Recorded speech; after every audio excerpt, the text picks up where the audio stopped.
Hey guys, welcome to the channel. As you see in the thumbnail, what if Issei is son of the Demon King Sirzechs Part 1. Before I start, please do support for more awesome content and subscribe my channel and like this video and also share this video with your friends. I have created my other videos playlist, there you can watch my all videos easily, check out as well. Let's start this video. Issei, I'm done with my shift, I've gotta get home so I'll leave you to lock up, okay? A girl's voice called out to Issei. He was working the evening shift at his local convenience store, a job he had taken up for two reasons. 1. After his parents' death in a horrific train wreck at the start of the summer, he had to find some way to pay the bills, and while his parents had already paid off the house, and insurance payouts would keep him going until he graduated. Without work he would have no money to do the things he enjoyed. The second reason had just left, the daughter of the owner of the convenience store who was also a part-timer, Carolyn. A short buxom foreigner with long, wavy ginger hair had caught his eye one day when he was in the store shopping, and when she noticed that his gaze was on her for a little too long, she asked him what was wrong. He responded with the first thing that popped into his head, "Do you have any openings for part-timers?" She simply smiled at him and handed him an application form. 1 week later he was the one behind the counter and had been there for most of his last summer vacation before high school. Before his parents died they had encouraged him to try and get into Kuo Academy, a prestigious institution that until this coming year had been a girls' only school. He had been studying hard and the entrance exam was held last month. He was due to get his results any day now. He and his two friends, Mitsuda and Motohama, had agreed to try and get in together. The three, known to most as the perverted trio, had agreed to try and get in order to form harems from the girls at the school. However, after the train wreck, Issei had another reason on his mind to get in, making his parents proud. Ever since they had passed away, Issei had spent more and more of his time studying and less time hanging out with his friends.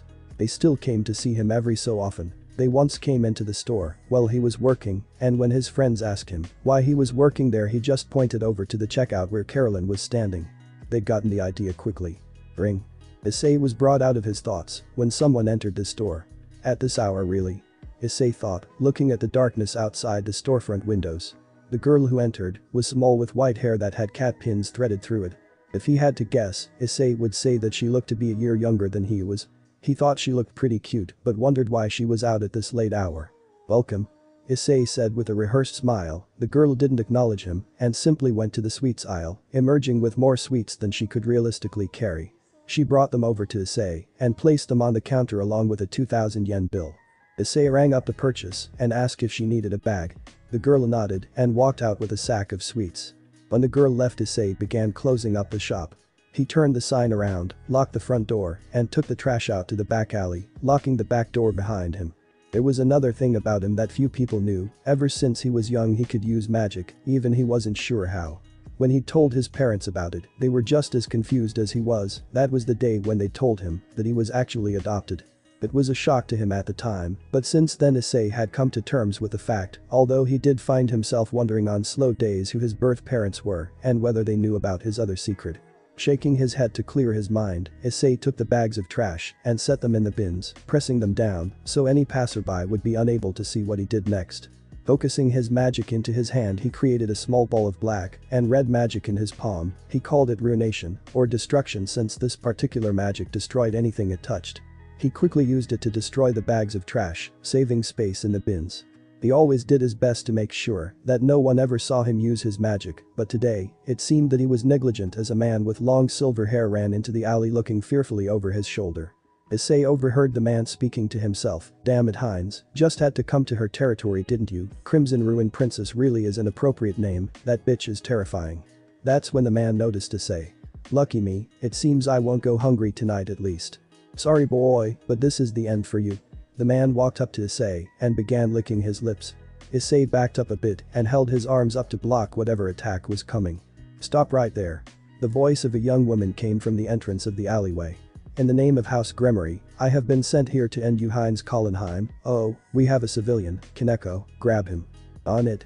A figure launched herself towards the madman, but the alley's shadows seemed to move to cover her face, keeping Issei from getting a look at anyone other than Heinz. The figure knocked him to the ground with a clothesline, but then screamed out in pain when he bit her arm as she hit him. In the second that it bought him, the man managed to throw the girl back towards her master. Issei at this point had turned to run away. "Not so fast, a little snack," the man yelled, giving chase. Issei turned around for a moment and used his magic to create a wall of ice between him and the madman. Using the time it took him, Issei ran home as fast as possible, already ruling out getting the authorities due to his magic use and the sheer weirdness of the event. It's not like they would have believed his story anyway. When all was said and done, there wasn't even a shred of the stray devil's clothing left. Kaneko, the girl who'd bought sweets from Issei earlier, held her arm where Heinz had bitten her. Despite the rook's defensive prowess, the creature's jaw had the strength of a vice, and it certainly left some damage. Meanwhile, her king was inspecting the wall of ice. This was magic. Did he even use a casting circle? Ria's Gremory wondered aloud. Like the other members of her peerage, they'd been able to get a clear look at the boy, although they'd used magic to conceal their appearance. She was wondering who the boy was and if he was a threat. If so, she may need to take action. Her knight broke her train of thought, jumping down from the roof where she'd stationed him to cut off the stray devil's escape. However, he'd been beaten to the punch by the one who created the ice wall they'd used to corner the stray against. Ria's, if I may, he used a magic circle, and at that speed the spell had to be second nature from practice or instinctive for him, but that's not the most interesting part. The blonde-haired boy said with a troubled look on his face. The magic circle was identical to that of the Lucifer family. How is that possible? Ria's wondered, eyes widening in surprise. The last of their line is Grayfia, there isn't even a second or third cousin left after the war. She thought to herself, before giving her orders out to her servants. Akeno took and preserved a piece of this ice, we'll get it examined later. Kaneko, Kiba, I want you two to look into who this boy is. We need a name, date of birth, family, anything you two can find. His name is Issei. Kaneko said matter-of-factly. How do you know that? Ria's asked, surprised. It's what his name badge said. I bought sweets from him earlier. Kaneko said plainly. Well, that's a start.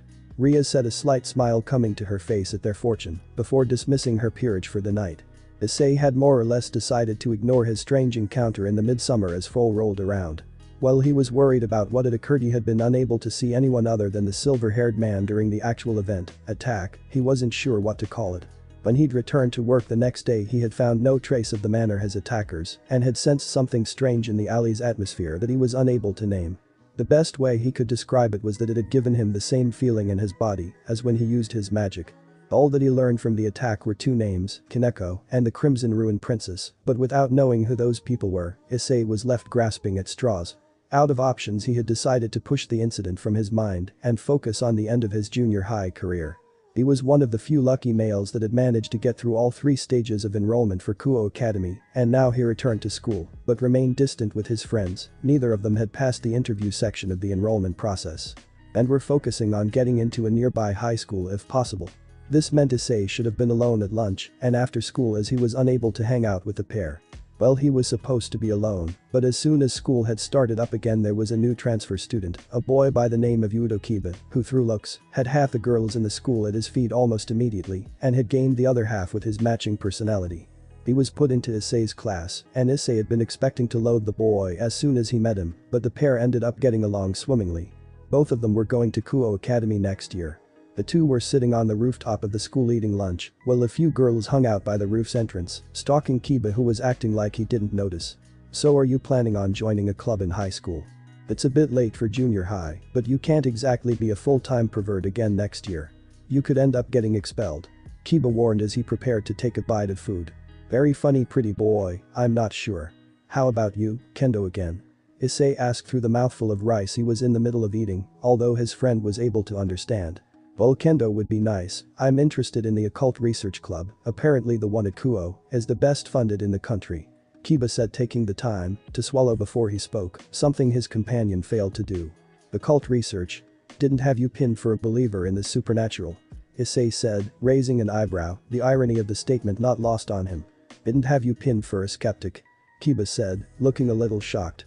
Well, it's not that I don't believe it, I just never expected you to be into magic, ghosts, and all that. Issei said, hiding his nervousness under a relaxed grin. Unknowns to Issei, Ria's Gremory had her familiar watching the two from a tree branch nearby. I'm gonna get going, I need to make a stop before heading back to class. Kiba said, get ready to go. Seeing him stretching, the girls around the roof began to prepare to leave as well. I'll take care of the trash, just leave it with me. Issei said with a smile. Thanks, man. Kiba said, taking off towards the stairwell in a sprint. The girls chased after him, although Issei could tell he was holding back. He cursed the pretty boy under his breath. He'd seen the man run before and knew that he would outpace the girls if he tried even a little. He was deliberately holding back, although for whose sake Issei wasn't sure. When Issei was sure that both Kiba and his followers were gone, Issei picked up a wrapper from the small pile of trash next to him and threw it up in the air. Taking his hand, he made a finger gun and pointed it at the trash. Then casting a spell, a small ball of destruction magic went flying at the trash, disintegrating it instantly. Issei had a little laugh at it and then took 3 more pieces and did the same thing, hitting the 3 all at once with 1 ball. Issei then finished his own food, continuing the little game of his until he had destroyed all of the trash. At that point the bell rang and lunch break ended. Meanwhile, the lunch bell had also rung at Kuo Academy, but first-year president of the Occult Research Club, Ria's Gremory, was too shocked to move. She had just witnessed a boy she and her peerage had been investigating for the past few months not only use her family's hereditary magic, but what's more, he was showing precision and skill with it despite receiving no training of any kind. She didn't have to question her next move for long. Calling up her fellow first-year Sona to excuse her from afternoon classes, she headed to the underworld to talk to her family, her queen, Akeno Himejima, coming with her. Maybe her family could shed some light on this mysterious Issei Hyoudou. "Mother, father, I need to talk with one of you," Ria said as she entered her family home, servants bowing at her entrance. "I'm sorry, Lady Rias, both the Lord and Lady are out at the moment. I'm guessing since you are missing class it is important," Grayfia said, bowing to the young heiress. "Indeed it is, perhaps you could help me instead." Rias recalled what her knight had said about the ice. She had forgotten to get it checked out, being more interested in finding out just who the boy was. "Very well, what seems to be the problem?" Grayfia responded, curious at what had brought her sister-in-law to see her. "Could we speak in the private room?" Rias asked. "I don't want anyone overhearing us." "Very well, this way," Grayfia said, leading Rias and Akeno towards another room. When they arrived, Grayfia locked the door as Rias sat down. Akeno moved to stand behind her king. Heading over, Grayfia sat across from the pair. What problem could be so important that it couldn't wait until after school? "You were the one who demanded to go to school in Japan after all, Rias," Grayfia said, letting her servant persona slip a little. "Well, you see, it's about a boy that I encountered during the summer break," Rias started. "You won't get out of your engagement that easily," Grayfia said with a smirk. She hated Riser as much as the next woman, but she also knew that the Gremory family needed the Phoenix family, and vice versa. There were no other possible pairings since her and Sirzechs were unwilling to give Milika's future away at such a young age, leaving the two stuck trying to help Rias as much as they could without outright cancelling the marriage and starting a feud between families. "It's nothing like that," Rias protested. "When I first saw him I thought he was just a normal human, but he was being attacked by a stray at the time. I was going to kill the stray, then remove his memories of the incident, but then something happened. Akeno, if you please." At that, her queen placed a piece of ice on the table in front of Grayfia. He began to run in fear and created a wall of ice using magic. I didn't even see him use a magic circle. He did it so fast and the wall was big enough to fill the entire alleyway. Hiba was the only one with a proper view and fast enough eyes to catch the magic circle. "It was," Rias breathed in, taking a moment to collect her thoughts and prepare for the tirade of questions that surely followed. "It was the same as yours," Rias finished. Grayfia looked shocked. She held her hand over the ice to feel it. She knew the feeling of her own family's magic and the feel of it shocked her. "Why didn't you contact anyone about this earlier?" she asked, her eyes glistening at the possibility, although she kept it hidden from Rias and Akeno. She knew not to let herself hope. She couldn't let anyone else know until she was certain. She didn't want anyone else to be disappointed in the entirely likely possibility that she was wrong, but she still let hope live inside her for even a brief moment. It had been a long time since she'd last felt it. "I wanted to do more research, see if he was from another faction or even a magician skilled in illusions attempting to confuse us for some reason," Rias explained. "I had Kaneko follow him when he was working and out of school. I also transferred Kiba into his class to befriend him. The boy is an orphan, and not just that his parents were adoptive. I haven't gotten close enough to check and see if he is a devil for myself, but," Rias took a breath, collecting herself again. "Today I had my familiar watch him during the lunch break and I saw something amazing. This boy possesses the power of destruction, the hereditary magic of the Ball family. I would recognize it anywhere." Rias finished her report and was about to ask her questions, but was interrupted by Grayfia before she could begin. "Lucius?" Grayfia said, a few tears sliding down her face. The last detail had solidified her vague hope into a likely possibility. "Pardon?" Rias asked calmly, but a little nervous. She had never seen Grayfia cry, not even once. It was unsettling. "That was the name of Milika's older brother. He was taken from us 13 years ago." I had already put him to bed, and Sirzechs and I were in a meeting. A rogue fallen angel broke into our home and kidnapped him. Your brother and I were distraught, half the underworld was scrambling hunting for him, even the higher-ups in the Grigori went to search for him, worried that it may lead to war if anything happened.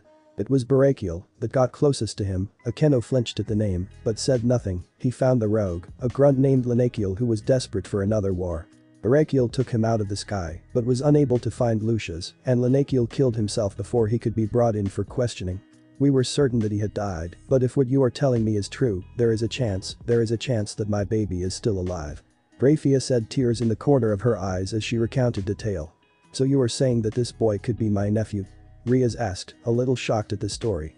I don't want to hope, but if he has both the power of destruction and Lucifuge magic, then there is a high chance that he may well be. Grayfia said. Hyoudou Issei, that's the name he goes by. If you want I can try and get you a chance to meet him and verify for yourself. Riaz said, standing up. Thank you. Grayfia said to calm herself, and please, do not mention this to anyone else. I wouldn't want to get their hopes up before I know for certain. Understood. Riaz looked down at her watch. Class is already finished for the day. Riaz muttered as she created a magic circle to talk to her knight, knowing he would be out of class already. Kiba, I need you to get Issei to come over to your place tonight. I don't care how you do it, sleepover, girls, porn, but do it. Kidnap him if you have to. Riaz said into the circle. Yes, Prez, Kiba responded uncertainly, but Riaz ended the connection before he could ask any questions. Grayfia, we can meet with him tonight, would you like to clean yourself up? Riaz asked. I shall go and change, I will meet you at your knight's abode shortly. Grayfia said calmly. Despite the news, she was still a maid in the Gremory household and she had to maintain her appearance. Later that day. So you said this friend of yours is a student at Kuo Academy? Issei said as he and Kiba walked down one of the corridors in the apartment building Kiba lived in. Yep, she's very smart and popular. She's in charge of the occult research club, so that's part of the reason that I'm going to be joining it. In fact, she's the entire reason I'm joining it. Kiba thoughtfully said his words held a deeper meaning than Issei knew. Ooh, got a crush on her or something? Issei inquired playfully, a troublesome twinkle in his eye. Maybe I should leak the news to your fan club, that would certainly cause a reaction. He was grinning at the thought because seriously, who had a fan club dedicated to them in middle school? Shut up Dumbus, and please don't say anything inflammatory tonight, she and her family aren't the kind of people you want to be on the bad side of. Kiba warned, smacking his friend playfully over the head. Got it, I'll keep my mouth shut. Issei said as he pantomimed zipping his lips. Kiba just rolled his eyes. Kiba unlocked the door and stepped inside. In his living room sat two women, a silver-haired lady in a white dress shirt and a grey dress skirt. Next to her was a red-haired girl in a Kuo Academy uniform. Issei had just enough time to take in the two's appearance before a third girl entered the room from the kitchen carrying tea. She was also in a Kuo Academy uniform and had long black hair tied back in a ponytail. Ara, you must be Issei. The black-haired woman said, looking towards the door. Issei, this is Akeno Himejima, she's the vice president of the occult research club. Kiba said. Issei looked at her. Nice to meet you. Riaz stood up and took a look at him, finally getting a good chance to sense the power within him. He was definitely a devil, although she couldn't be sure if he knew it, especially since he'd been raised by humans. I am Riaz Gremory, it's a pleasure to meet you as well, Issei. The pleasure is mine. Issei said, starting to struggle a little to avoid looking at her very large chest.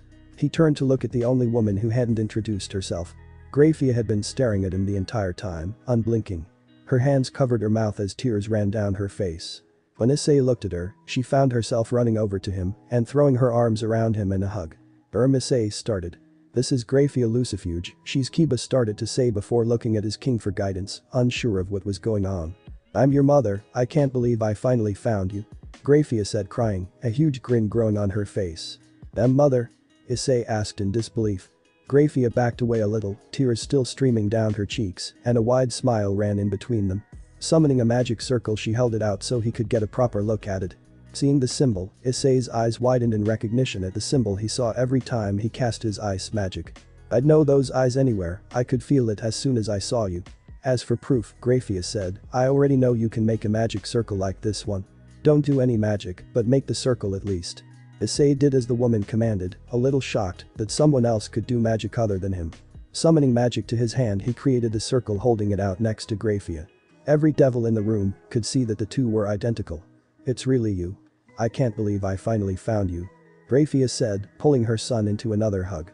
Issei was shocked to say the very least. He was expecting to meet some high school girls tonight and learn about what high school would be like, not meet his biological mother. He pushed himself away from the woman, now claiming to be his mother. While the circles had shocked him, he wasn't going to just believe a stranger immediately. He needed something that only his real parents would know, something he'd never told anybody, then it clicked. His other secret. Something he'd found out as a child and kept secret from even his adoptive parents out of fear. Okay, if you think I'm your son then prove it. There's something different about me. Something that other people don't have, and it's not magic. Not even my adoptive parents knew what it was. What is it? He'd expected a moment of hesitation, but Grayfia only smiled wider while the girl, Riaz, let out a knowing chuckle. Would it happen to be these? Grayfia asked, letting out her wings. Following her example, Riaz, Kiba and Akeno did the same. Do you have them too? Issei asked, a little shocked. Seeing them, he let out his own pair too. He was shocked, he'd finally found others who knew what he was. Who he was. They were his family. He began to get mad, they were his family. If you're my mother, then how come you didn't raise me? How come I was found in a puddle of freezing water in the middle of a stormy night by a couple of humans? Why is it now, when I'm finally getting used to coming home to an empty house, that you show up? Issei yelled angrily. He didn't know it, but he was crying, trying to figure out why he'd been cast away and abandoned. Was there something wrong with him? Did they not want him? If they didn't, then why now did they come to claim him? You were stolen from us. I looked everywhere I could to find you. All of us did, but there was no trace of you. We spent 7 years searching, scouring every part of the world, following every tip, every lead. We moved heaven and hell to look for you, and we searched in both while we were at it, but there was nothing. It was like you'd vanished off the face of the earth. Eventually, we had to stop searching, but we never stopped hoping, dreaming that you were okay. Grayfia pleaded with tears in her eyes at the look her son was giving her. The amount of pain she saw there physically hurt her heart.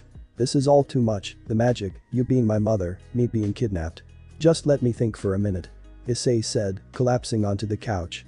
Let's just talk this out for a bit. Grayfia hesitantly sat down next to him, unsure whether it would be appropriate to reach for him or not. Riaz, you can go ahead and tell your brother, and thank you, you have no idea how much this means to me. Grayfia said, turning to her sister-in-law.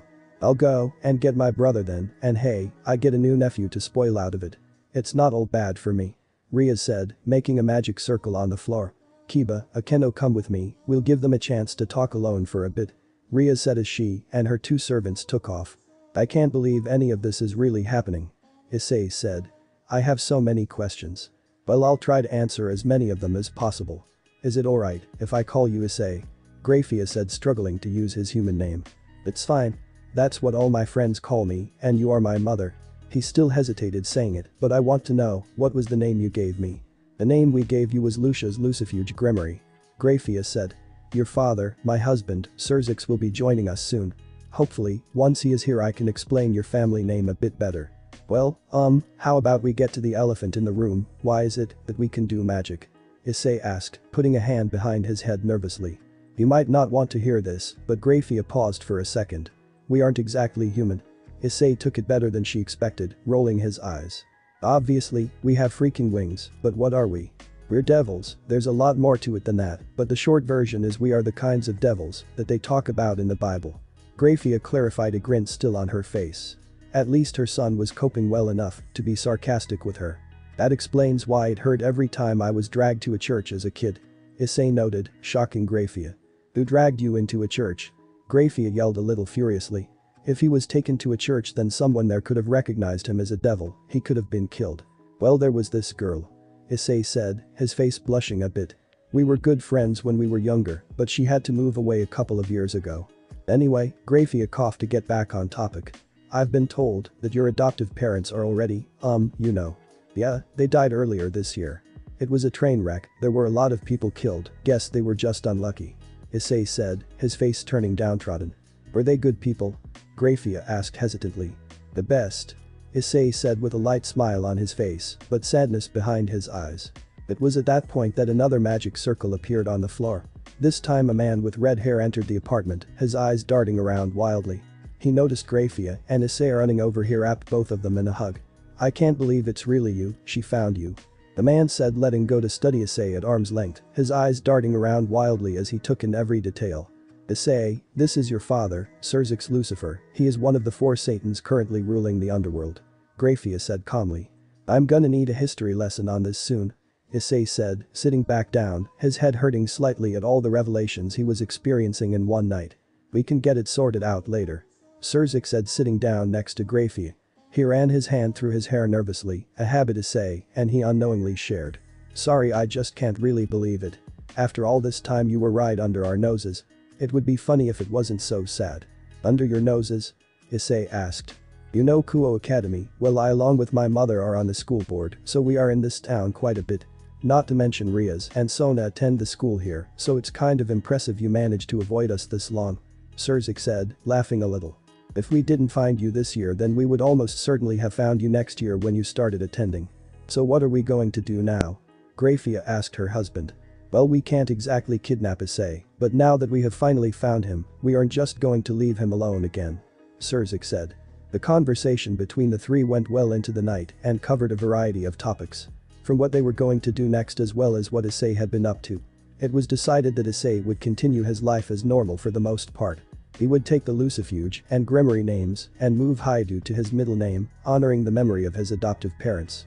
Grayfia agreed that he would need a considerable amount of training and education, and since he was already due to start at Kuo Academy, it was decided that Grayfia would tutor him on the history of devils, the proper way to act as a high-class devil, society, and similar necessary things during the evening. Issei would continue to live in the Hyoudou home, although Sirzechs promised to renovate it for him in the near future, but would need to meet with the rest of his family sometime soon. Issei also noted that his finances would be handled by the Grayfia family, and with his mother tutoring him, he would need to leave his job at the convenience store. He would miss Carolyn, but with everything going on now he didn't have a lot of brain power left to think of an excuse to give her, so he put off saying anything and just didn't show up again. Waking up the day after he met his parents, Issei was worried that it might have been a dream. He checked his phone and saw the picture that he'd taken the night before staring back at him. Everything was real. He was a devil. He wasn't abandoned, he was kidnapped, and most importantly, he had a family again. That last part was super important. Not being human was a shocker, but he'd known something was off ever since he'd first realized he'd had wings. He was still adjusting, although it explained a lot as well. He was always a lot stronger than he looked, he was never really tired at night and could even see in the dark. Heck, he got a headache every time he went near a temple or church, and the first time he'd said a prayer to the man upstairs was the last one.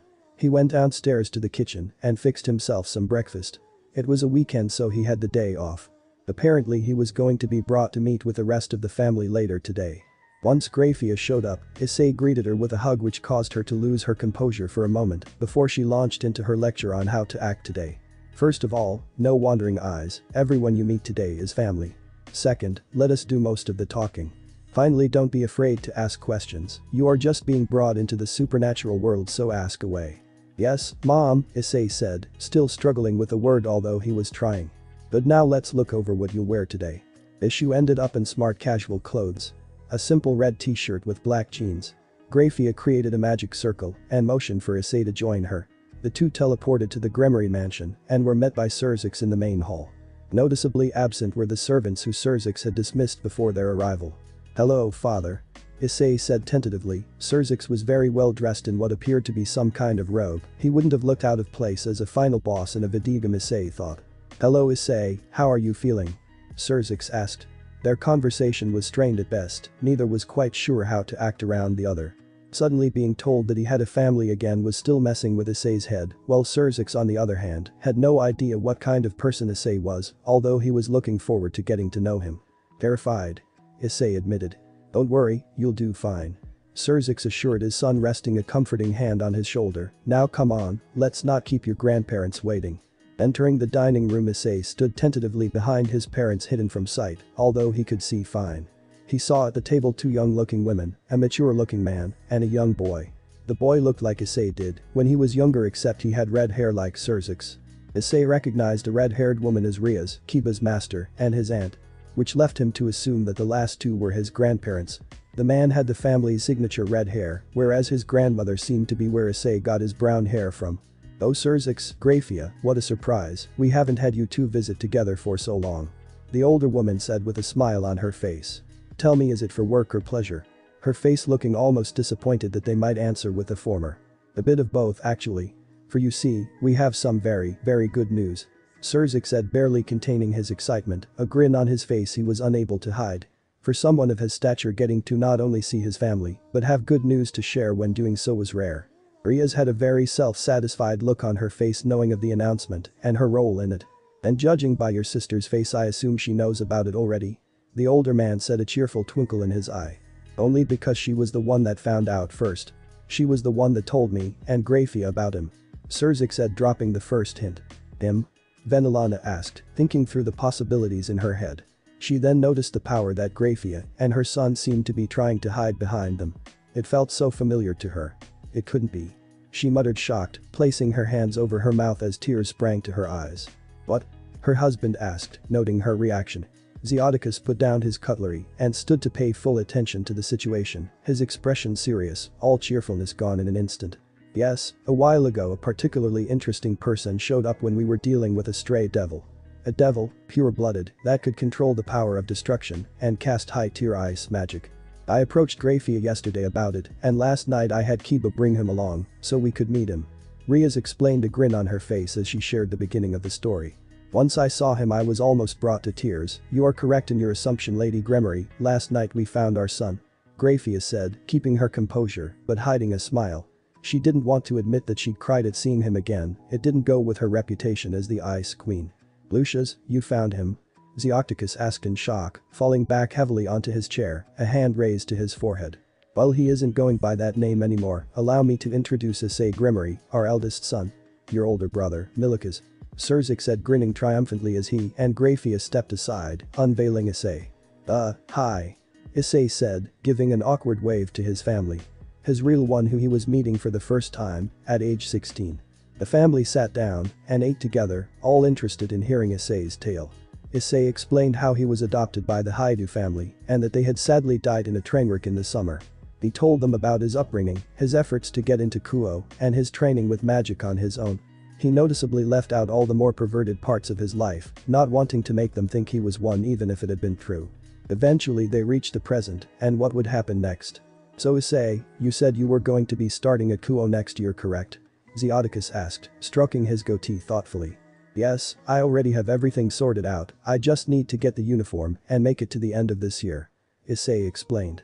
Well, we will need to make sure you meet with Sona before then, we want to avoid any misunderstandings once you get there. Xiaudicus said as he thought of all the things that would need to be done. She's the heiress of the Citri family, another high-class devil family, and controls the student council there. I can imagine they will want to know if we send another child along to this school. Actually, we should probably make the rest of the devil world aware that we found him. Grayfia reminded the family. Good point, but before that we will need to make sure that Issei gets a feel for the underworld. Can't make him the center of attention without him knowing what's what and who's who. Sirzechs said. How would you feel about heading out tomorrow for a bit of Issei? You and Grayfia can head out and see the sights. Learn a bit about the underworld before you're thrown head first into it. That actually sounds like a lot of fun. It could be fun to just go and explore a little. Issei said, eager to learn more and spend some time with his birth mother. Alright, then you and Grayfia can head out tomorrow. Xiaudicus said. Which reminds me, do we have a room for Issei for the night? I already set one up ahead of time, my lord. Grayfia said with a slight bow. None of that right now, you are family and now is a time for celebration. Xiaudicus said. Lazarus, get the sake. A butler nodded and went to grab a bottle. Sake? Issei asked quietly. Riaz, who was sitting on his right, leaned over and whispered, most of the family are really into Japanese culture, Dad particularly likes the drinks. Mom claims to not be interested, but I saw her reading a manga once and she seemed to be enjoying it. Milika's just started Drago Soapball. Ah. Issei exclaimed in understanding, although he was a little confused about why devils would be interested in Japan, since most of them dressed like European nobles. The following day Issei woke up in the room that his mother had prepared for him in his grandparents' mansion. The room was almost as big as his own house. He remembered that he was supposed to head out with his mother today, so he went and got into the shower in his ensuite bathroom before getting into some casual clothes. Ones that were noticeably more expensive than what he'd worn yesterday. As he finished he heard a knock on the door. Hello? He called out. Issei, it's me. His mother responded. Oh, you can come in. Issei said. The door opened and she walked in dressed in her usual maid outfit. You're already dressed? She asked. It's still quite early in the morning. You could sleep more if you want. Yeah, I got up a while ago. It's probably due to the early hours I worked at the convenience store, and since we're heading out today I figured I would just get ready. Issei explained. Well, except for the servants, you are the first one up. Grayfia informed him. And you? Issei noted. Well, I fall under servants since I am the head maid of the Gremory family, but I'm still your mother, so don't think you can get mouthy with me. Grayfia said, smiling a bit. Well, shall we get going? Issei asked hopefully. His stomach growled to inform him he still had to eat. Breakfast first. Grayfia asked, raising an eyebrow at the sound. Good point, lead the way, Mom. Issei said. Grayfia was taken aback by getting called Mom, but she quickly buried it, hopefully things would keep going this well. After breakfast, Issei and Grayfia walked around town for a few hours. They went to a few famous historical sites and a museum, giving Grayfia a good chance to catch Issei up on the basics of devil history. The details would come later during their nightly lessons. After that they went to a mall so Issei could see the similarities and differences between devil and human culture. While they were walking around, Issei and Grayfia got separated from one another when Issei spotted a poster outside a movie theater that caught his eye. The next thing he knew, he couldn't see Grayfia anywhere. Not only that, he couldn't call her or anyone else since he only had Kiba's phone number and he was in Japan, so he wouldn't be of any help. Issei was turned around and a little lost when a voice called out to him. You there? A young girl's voice called to him in an aggressive tone. Issei turned towards the direction of the voice and he saw a girl, about a year younger than him, with blonde hair in the shape of two drills going down the side of her head. She was wearing a red aristocratic dress and was pointing at him aggressively. You are to accompany me. The girl demanded to walk over to Issei. Accompany you? Issei asked, confused. Yes, the fool at the desk over there said I am too young to see this movie, but if I had someone accompanying me, it would be fine. To meet his demands you will take me to see the movie. The girl said with a smirk at her own genius. Don't you have any family you can ask? Issei said. They are all very busy right now, so I need to see it myself. The girl said with a huff. Well, what's the movie about? Issei asked, unsure. He would rather kill himself than go to some pony flick with a princess who makes friends with all the birds through the course of a music number, and judging by the one he was asking, that looked like the kind of thing she'd be into. You haven't heard of it yet? The girl asked, clearly shocked. No. It's the third time they made this story into a movie. It's based on the true story of Sirzechs Lucifer and Grayfia Lucifuge and how they first fell in love. The girl explained. Seriously? Issei asked in disbelief, a grin growing at the thought. You've never heard of it? It's the most popular love story in the underworld. The girl said, holding her hands prayer style, while a love-struck look appeared in her eyes. Well, I've got to see it now. Issei said with a grin before remembering, but I don't have any money. Then how about this, I buy you a ticket and you come see it with me so we can both watch it. The girl offered. That would be awesome. I'm Issei, by the way. He extended a hand towards the girl carefully to avoid saying his last name. Well then, Issei-san, I am Ravel Phoenix. The girl, now called Ravel, shook it. After paying, the two entered the theater. As the two were watching the movie, Issei watched in awe at the magic used to make the actors look identical to their real-life counterparts. So it all comes down to this Grayfia-chan. Sirzechs said as the two got into battle positions in a destroyed city. Indeed, Gremory, I must say you have proven to be quite tenacious. No other devil has faced me this many times and lived to tell the tale. Grayfia said as she began creating a magic circle. The two began casting spell after spell as ice spears launched endlessly at Sirzechs, who used his power of destruction to decimate them before they could reach him. You know, we don't need to fight like this. Sirzechs offered a troublemaker grin similar to Issei's on his face. Of course we are traitors. Grayfia said, doubling the number of spells she was casting. You could always just lose and become my wife instead. Sirzechs countered with a smirk, causing his opponent to blush and falter for a moment. Seeing the opening, Sirzechs rushed forward and stole a kiss which the pair sank into as the battle raged in the background. Issei had to give his father props for both his choice in women as well as the sheer size of his family jewels to be able to do such a thing. Issei fervently hoped he had inherited his father's abilities. The final scenes consisted of the two working together in order to finish off the old Satan faction and their eventual wedding. After that the credits began to roll. Issei looked to his side and guessed from Ravel's grin that she had clearly loved the movie. So I'm guessing you enjoyed yourself? Issei asked as they walked down the aisle. It was good, but the final fight was better than the original. Ravel said, breaking the movie down for him. They even stole the line verbatim. I'll need to watch it sometime. Issei noted before holding the door for her. Come on, are you ready to leave? Once the two left the movie theater, it was around dinner time and Issei decided he should probably look for his mother. He took out his phone, but remembered that the only devil whose number he had wouldn't be useful in the current situation. Fortunately the crowd had died down a bit, so he tried to look for his mom. "What are you doing with my sister?" A loud and angry voice called from behind Issei. He turned and saw a tall man with blonde hair storming over to him.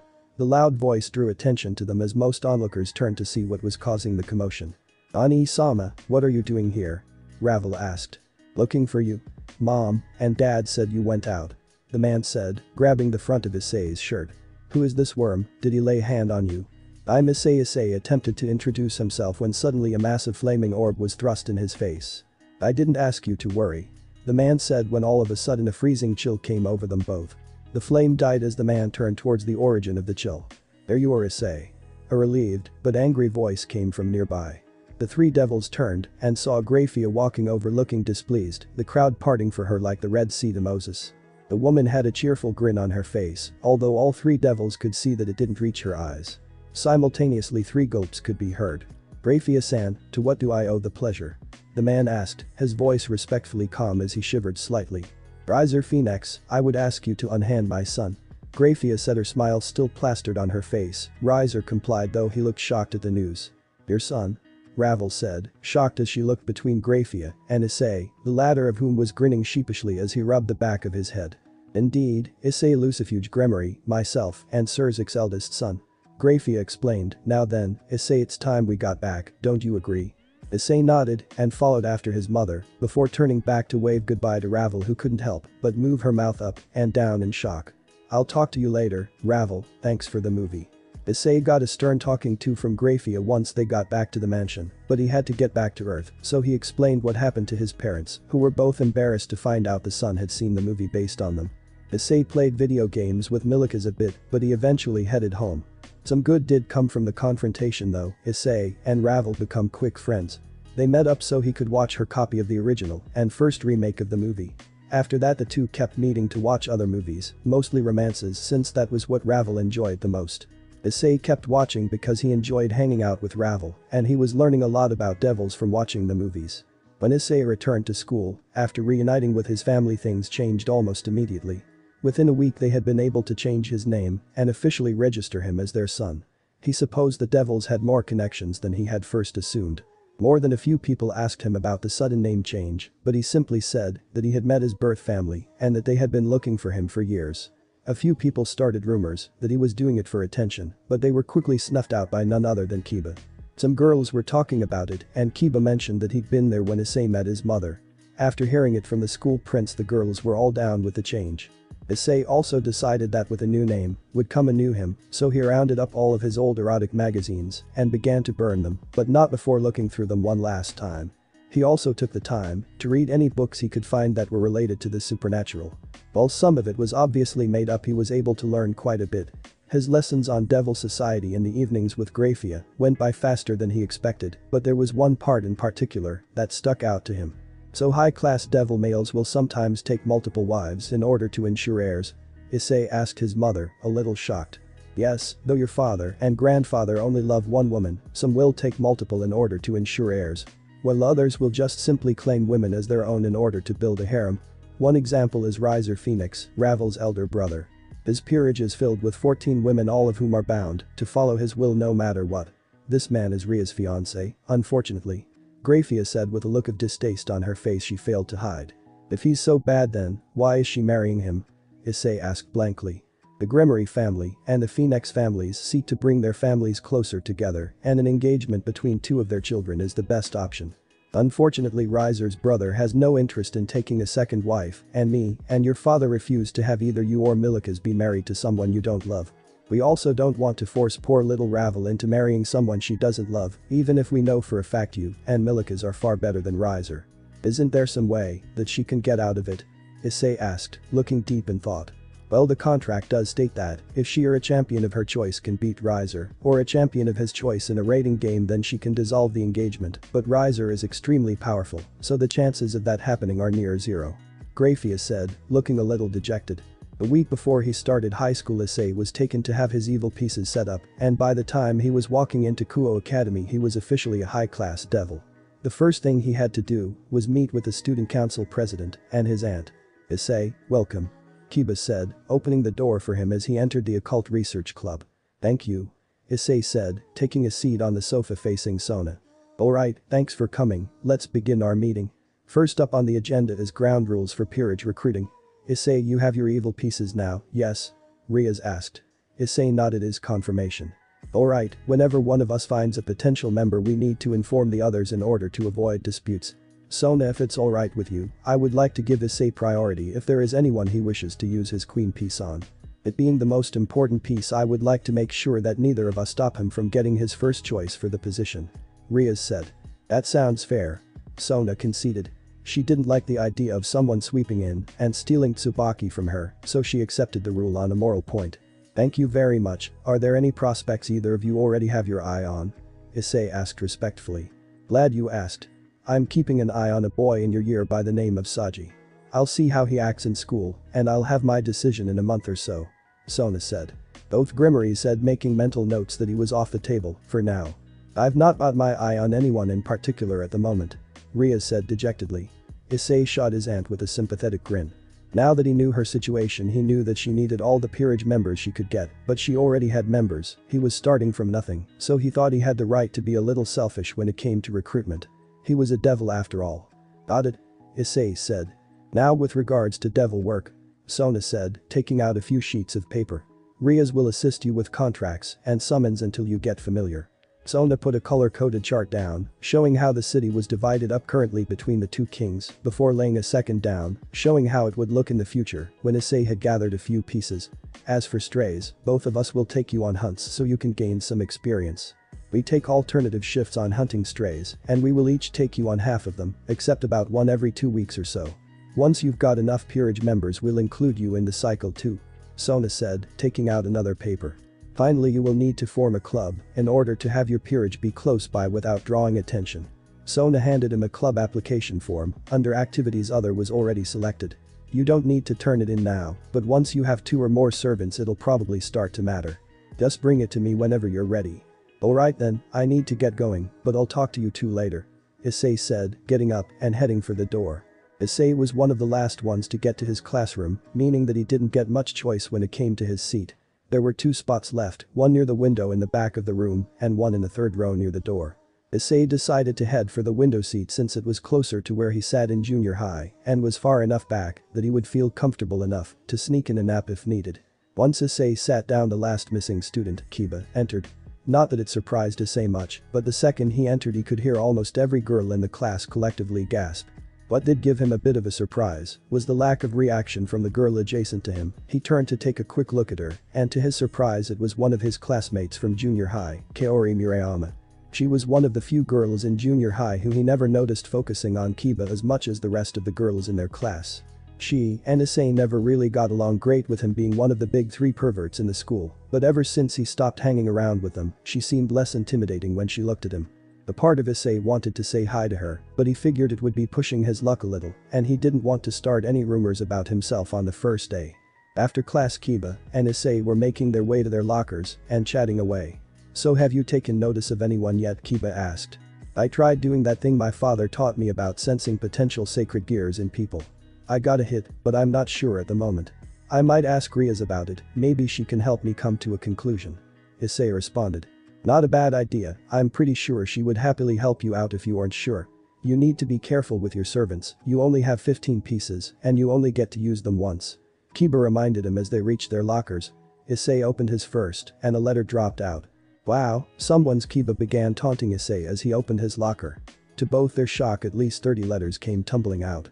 Damn, that's some impressive work, pretty boy. Issei said, nudging a stray letter back onto the pile at the pair's feet. Well, at least I'll have an excuse for not responding to all of these. It would be in bad taste for you to ignore yours, however. Kiba said, pointing at the letter in Issei's hand. Go on, I'll tell Prez you'll be along later to talk with her. Kiba said, picking up the letters as he left for the old clubhouse. Issei, as per the instructions he found inside the letter, was now behind the kendo hall. He was to meet the sender after the club let out, so he assumed that whoever sent it was probably in the club. While he waited, he sat with his back to the wall, quietly playing with his ice magic, making sculptures and models. After about half an hour he gets around to making jewelry with it. He made a few pretty intricate necklaces and eventually made a ring. Marriage, huh? Issei thought to himself as he looked the piece over. He considered himself lucky that his parents hadn't arranged a political marriage for him like Ria's. He thought back to what his mom had told him earlier, it's not uncommon for devils to have harems, I may end up having multiple wives one day. Issei thought with a slight perverted smile on his face. Maybe he'd end up living his childhood dream one day, the same dream that made him an outcast. He only had 3 friends after he began saying that out loud, Mitsuda, Motohama and. As Issei's thoughts moved to his childhood friend, he was dragged back to reality by a shout from nearby. Looks like we caught a pervert trying to peek at the changing rooms. A pink-haired girl in her uniform was standing at the corner of the building looking at him with a training sword over her shoulders. Issei quickly melted the ice in his hand and stood up. "Hello there," Issei said calmly, putting his hand behind his back to hide any stray ice or water while he held the other out. "Don't act coy, I know you were trying to peek at us. Why else would you be here?" the woman said. 2 more members of the club moved behind her to back her up, much to Issei's amusement. "Wait a second, that's not it at all. I got a letter telling me to meet someone here, so I'm waiting for them to show up," Issei explained, retracting his hand. "You'll forgive me for being skeptical," the girl said with a look of doubt clear on her face. Issei took the note out from his pocket and walked over to the girls with it outstretched. The pink-haired girl grabbed it out of his hand and opened it up, giving it a quick read. "Well, it seems you're not a liar after all. But, are you sure this is real? I mean, it's the first day, what are you expecting?" the pink-haired girl said, handing the note back. "I'm not sure, I doubt it's a confession or something similar. As you said, it's the first day, and I'm no Kiba, but someone wanted me to meet them here, and that's what I plan to do." "Well, then Gremory, I guess I'll see you around," the pink-haired girl said, leaving with the other 2 girls. Shortly after the 3 left, another girl rounded the opposite corner and snuck up behind Issei. "Hello there, you Gremory," the girl behind Issei said. He recognized her voice immediately. This was Murayama. He expected it might be her, given that they were meeting at the kendo club room after the club ended, and she was the only girl from junior high that he had met so far. "Murayama, hey, were you the one who sent the letter?" Issei asked calmly, turning around to face the brunette. "Yes, I was actually, I wanted to know." Murayama was starting to look down a little, and she had a slight blush dusting her cheeks. "What made you change?" "Change?" Issei asked, genuinely confused by what she meant. "The name, stopping your perverted behavior, hanging out with popular people like Kiba, I hardly recognize you from before. After summer everything started changing, then suddenly one day you change your name, and you seem happier than you've ever been before," Murayama said, looking away from him. "Well, I stopped hanging out with Matsu and Moto because both of them were busy studying, and since they weren't going to come here, I started hanging out with Kiba since he was also gonna go there with me. I would have asked to get to know you or some of the other girls better, but I figured that with my reputation from the previous years, it would be better to talk with a guy instead," Issei explained with his hand behind his head sheepishly.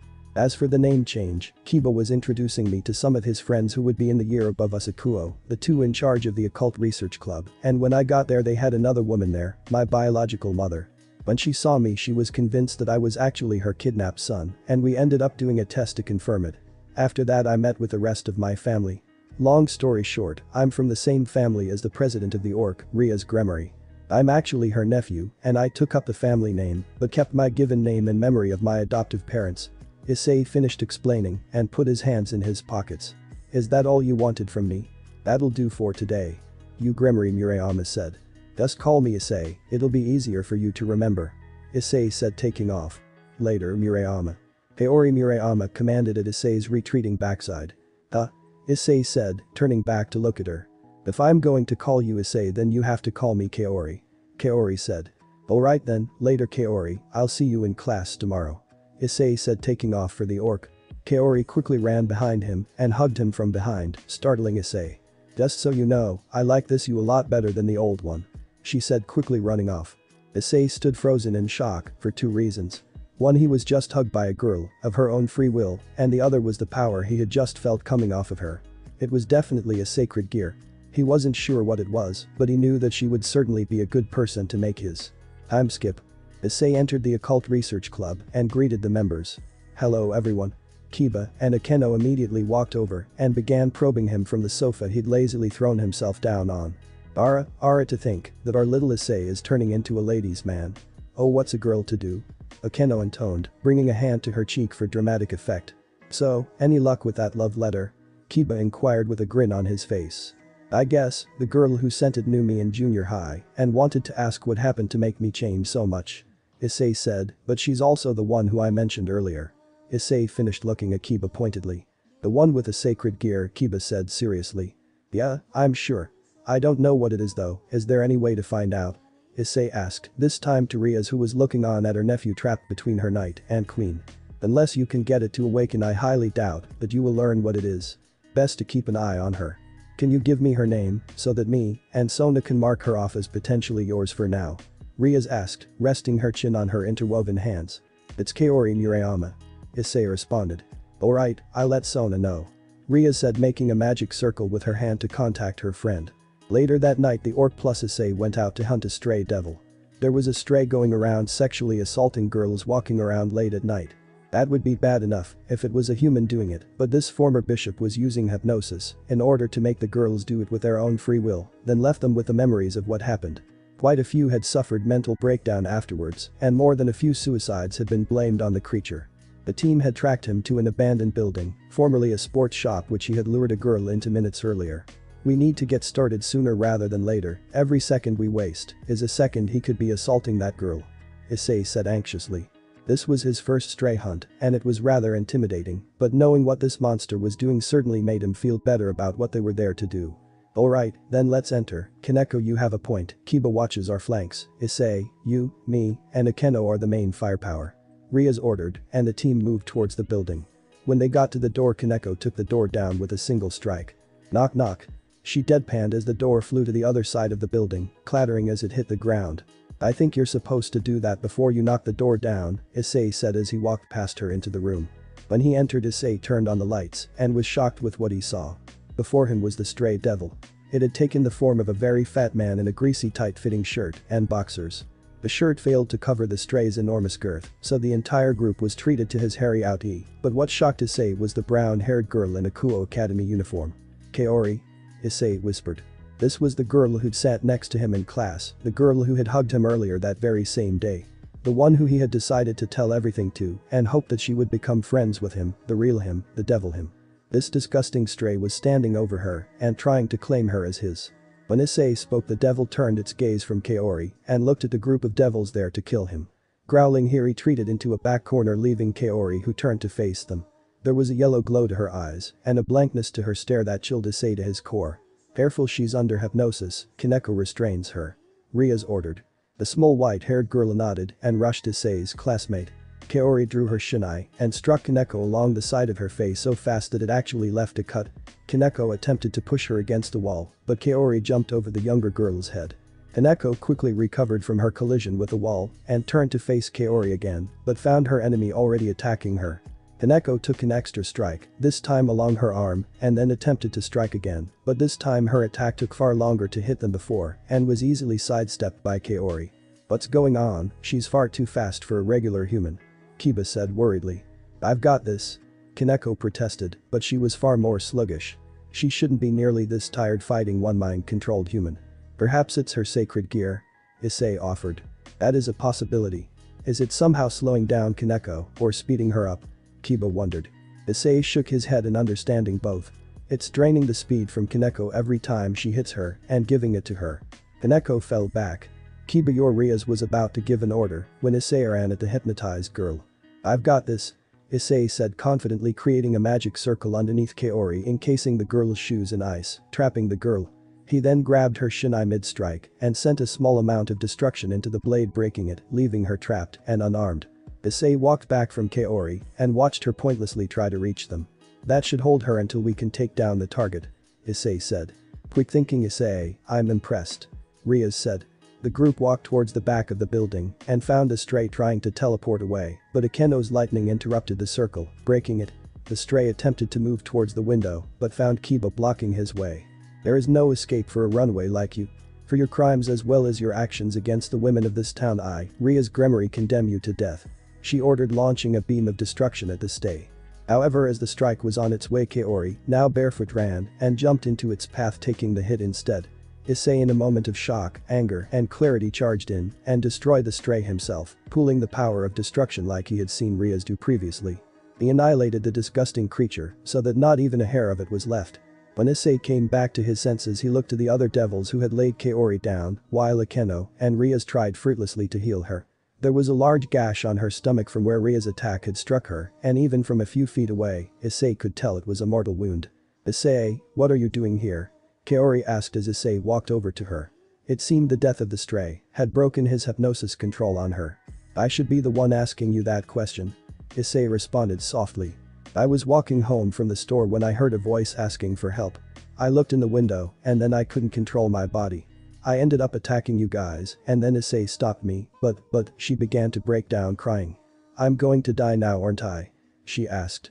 "I finally had a chance to get to know the real you, Issei, and I'm going to die. How stupid is that?" She wheezed out and attempted a laugh. Issei was crying as well at this point. He wiped his eyes.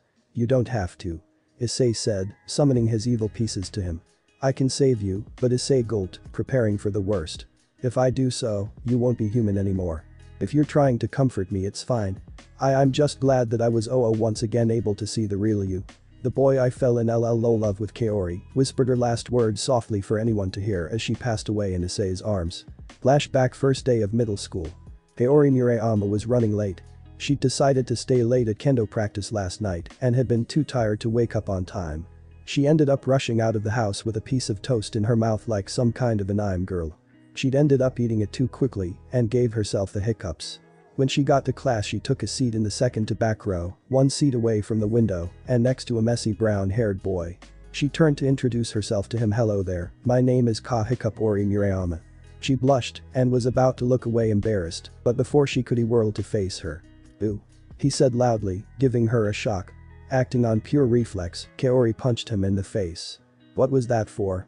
she asked angrily as he reeled backwards, clutching his nose. "I thought it might help your hiccups."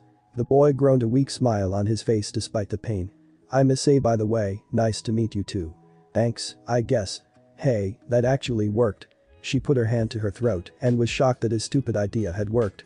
Between the creative solution and the honest attempt to help, her first impression of Issei was a pretty good one. She thought he was funny and at least a little kind. However, it wasn't until a year later in their second year when she started to have feelings for him. It was a hot summer day and she was just finishing her kendo training for the day. Once she got outside, the heat wave really hit her like a truck. She turned to go, but heard a rustle behind the club and reluctantly went to check on the peepers. Issei had revealed his true nature along with his friends, Mitsuda and Motohama. The three were known as the perverted trio, hated by most every girl in the school. As much as she hated it, Kaori did need to concede that she was a little flattered that they chose to peep on her and her club out of all the girls, especially since they were the club that was most capable of beating the crap out of them. As she walked around to the usual spot that they would peep from, the trio began to scramble. Like usual, Mitsuda and Motohama pushed Issei down as they stood up, hoping to use him as a sacrificial pawn. Once the two started running, Kaori got ready to pursue them when she felt a rush to her head and fell over from heat stroke. Between the intensive training and the heat wave, it was a miracle she'd made it this far. She expected to hit the floor, but instead the last thing she felt was a pair of cold arms catch her before she hit the ground. The next thing she knew, she woke up in the nurse's office. As she opened her eyes, she felt the pleasant coldness of an ice pack on her forehead. She turned to her right and was shocked to see Issei sat there with a smile on his face. "You had me worried there, Murayama. Are you sure doing training in this weather is the best idea? I know more than half the club skipped today because of the heat," he said, holding a grape soda out to her. She took it and was impressed with how cold it was. He must have gotten pretty lucky when he'd bought it. "Did you bring me here?" she asked. He nodded in response. "Just as well those two took off. It would have taken far longer to get you here if they were slowing me down, begging to take advantage of the situation." She furrowed her brow. "And you didn't do anything to me whilst I was unconscious?"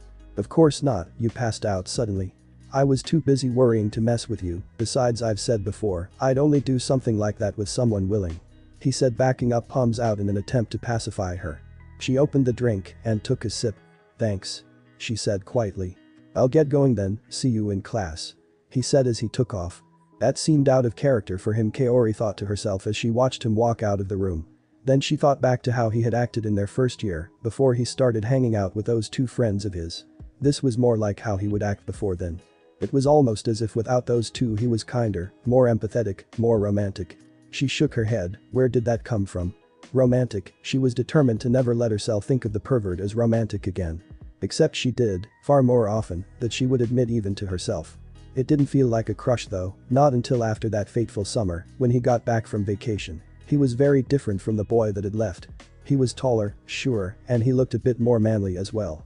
She thought he had done weights or some heavy lifting during the break. She found out from her mother that his parents had died during the vacation. It stung her more than hearing that a classmate's parents had probably died. It was tragic, sure, but it's not like they were particularly close. Her official excuse was that she was just empathetic, but in the depths of her subconscious, a part of her was silently whispering, shame, you'll never get a chance to meet his parents. She tried her hardest to not think about him as much, but her mind kept on pushing her further and further away from her attempts at indifference to her classmate. He stopped peeping with his friends. It was then that she decided finally to repair the peephole that they had been using for years to protect the first years. Once Kiba transferred in and became friends with him, a deep dark part of her was yelling that she should have asserted her supremacy and claimed him when he was at his lowest. That she could have taken him and made him the perfect man for her. She did what she could to ignore it, at least until she started to see the changes happening to Issei. He was acting less and less like a pervert every day. Then he changed his name. It was like he was trying to reinvent himself or something, like he wanted to stop being who he was before and show everyone that he was the boy she'd met on that day years ago. The same boy who'd scared her hiccups away in an attempt to help a girl in need, his damsel in distress. Though she never admitted it to everyone, she finally agreed to what her heart seemed to know for much longer than her head, she was in love. Back to present. Damn it. Issei shouted, tears in his eyes. Ria's peerage took a step back at the waves of power flowing off of him. Even if he was new to it, he was a high-class devil, and aside from Ria's all the others were low-class. Even Akeno, who just earned her middle-class status, found herself struggling to stand up straight, while Kiba and Kaneko were almost on their knees due to the pressure. Issei Rias tried to talk to her nephew, but he wasn't paying attention. Issei. She shouted this time and succeeded in getting his attention. Her knees almost buckled as the pressure was turned towards her. I get that this might not be how you wanted to do things, but the pieces will still work. Even post-mortem you can revive a person as a devil. It's how I got Kiba to join my peerage, though you'll have to ask him for the details. Can I still save her? Issei asked with disbelief in his voice. The power around him lowered as he calmed down, leaving the others out of breath. Yes, just take one of your pieces, since she's a swordswoman, perhaps a knight piece. Ria suggested, leading him on. It was his first time, and as an experienced woman it was her responsibility to guide him through the process. Issei took out the blood-red chess piece and placed it on his classmate's chest and began chanting, still holding her in his arms. I, Issei Grimmery, stand before you. This soul you claim is not yet yours to take. Kaori Murayama is to be my knight, the one who acts as my sword and shield. Now shatter the chains of death and give her back to me. When he finished, the knight slowly sank into her chest. Then a moment later Kaori opened her eyes and looked up at Issei. You aren't getting away that easily. Issei said with a grin on his face as he used the back of his hand to wipe tears from his eyes. But was all she said in response before falling asleep in his arms. Apparently dying and being brought back to life really took it out of you. Thanks for watching this video. Part 1 is over. If you really enjoy this video, like, subscribe, and comment down below, and turn on that bell notification. And also check out the playlist that I have created and enjoy. Link is in the description. See you in the next video. Goodbye.